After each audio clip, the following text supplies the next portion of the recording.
অক্ষি কঙ্কালের বিন্যাস হচ্ছে 29, 26, 25।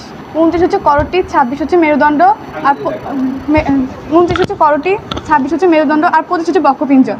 মেরুদণ্ডের অস্থিকে, করটির অস্থিকে আবার 4 ভাগে ভাগ করা হয়েছে: করটিকা, মুখমণ্ডল, কর্ণাস্থি আর হচ্ছে হাইওয়েট।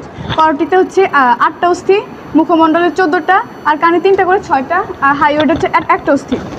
মেরুদণ্ডের অস্থি হচ্ছে 26টা।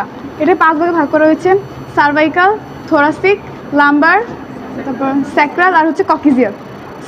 এটার বিন্যাস হচ্ছে 7, 12, 5, 1, 1। বক্ষপিঞ্জের অস্থি হচ্ছে 25টা, বিন্যাস হচ্ছে 1, পোষক হচ্ছে 24টা, আর স্টার্নাম হচ্ছে 1টা। উপাঙ্গীয় কঙ্কাল হচ্ছে 126টা, বিন্যাস 64, 62। অগ্রপদের অস্থি হচ্ছে 64টা, ঊর্ধ্বাঙ্গের অস্থি 64, 2টি স্ক্যাপুলা। অগ্রপদের অস্থি হচ্ছে 60টা: হিউমেরাস, রেডিয়াস, আলনা, কার্পাল, মেটাকার্পাল, ফ্যালাঞ্জেস। বিন্যাস হচ্ছে 1, 1, 1, 8, 5, 14। আর নিম্নাঙ্গের অস্থি হচ্ছে 62টা: শ্রোণী অস্থিচক্র, পিউবি, ইলিয়াম, ইস্টিয়াম, পিউবিস মিলে হচ্ছে 2টি হিপ গঠন করে। আর পশ্চাৎপদের অস্থি হচ্ছে 60টা: femur, patella, tibia, fibula, tarsal, metatarsal, phalanges.